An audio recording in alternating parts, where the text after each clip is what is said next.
In this video, we're going to talk about a multi-layered patch with floating split points. The sample patch that I'm going to create is going to be a piano and strings patch. So I'm going to go over to the plus icon here and create a patch. Since I just created a patch, I can go through the patch inspector window here and select an instrument. I'm going to select piano, and when I do this, it populates the channel strip with some settings. The instrument that it's grabbing the piano from is Apple's EXS24 sampler, and an already populated channel EQ, compressor, and tape delay. I'm going to keep those for now, and I'm going to go on and add my second layer. To add my second layer, I'm going to go over to the channel strip here and click on the plus button. Now it's asking me how many channel strips I want to make, which is just one, and what I want the type to be, which is instrument. And I'm also going to keep my keyboard here. I'm going to leave the MIDI input as it is and the output as it is, and then select Create. Once I clicked Create, the channel strip was created, and now there's another layer on the keyboard. Well, that's kind of the long way of doing it. To quickly do what I just did, go to the gearbox and select Create Instrument Channel Strip. If I was to do something like select Create Audio Channel Strip, I'm not going to get that layer on my keyboard because it's not another instrument layer. I've got my piano layer, and now I want to make my second layer an analog string patch, and I want to use a third-party plugin.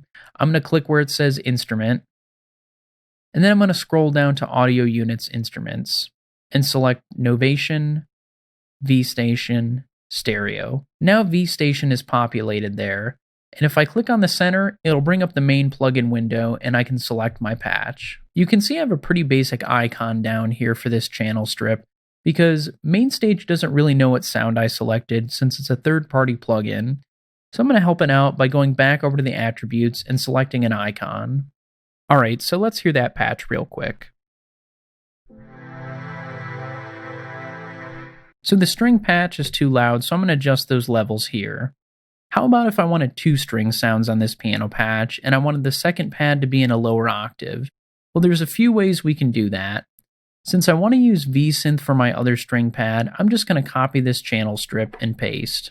So now it's made a second instance of V-Synth, but with the same patch and same octave, and there's a few ways I can change the octave. One way would be to add a transpose MIDI effect.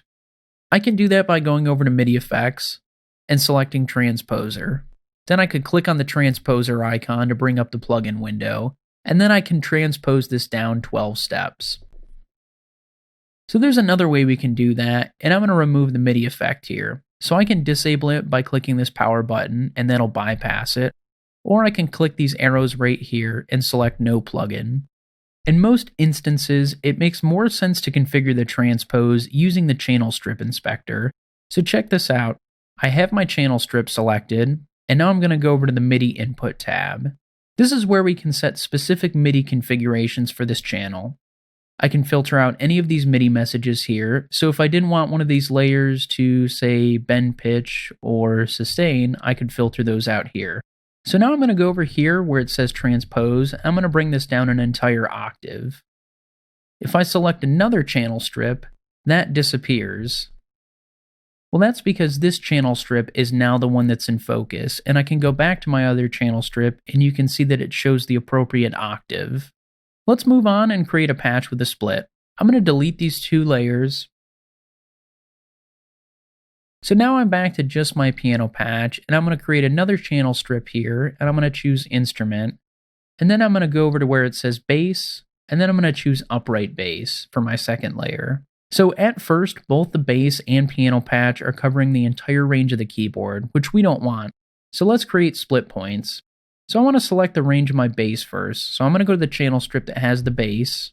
Then I'm going to go over to the inspector window and select Layer Editor. I can manually set the high and low ranges for the bass here, or I can do a simple way and just select Learn and then play the highest and lowest key. So now I'm going to do the same thing for my grand piano. I'm going to select the piano patch, and then I'm going to select the low key. Since my piano patch and my bass sound don't have overlapping notes anymore, meaning there's no note that I can play that will trigger both sounds, the layers appear side by side. When you've set the splits, one or more of the instruments may not be in the octave that you want it to be in. So to correct that, select the channel strip of the instrument that you want to correct, then go back to the MIDI input tab and transpose it.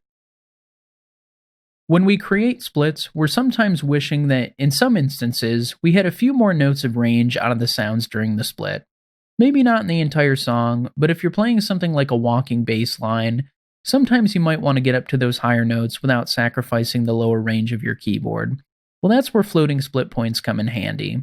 A floating split point will sense when you might be in need of those few extra notes and then give them to you. If I select my bass, I can choose a floating split point range here, and this will give me 4 extra keys in my floating split point. So watch what happens when I start to play in that upper register.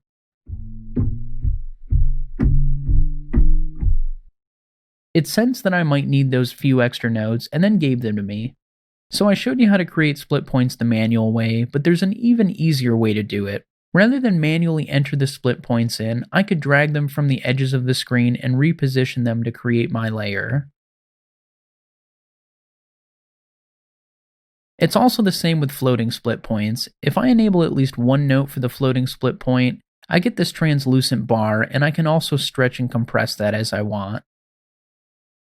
The last thing I want to show you in this video is the velocity minimum and velocity maximum.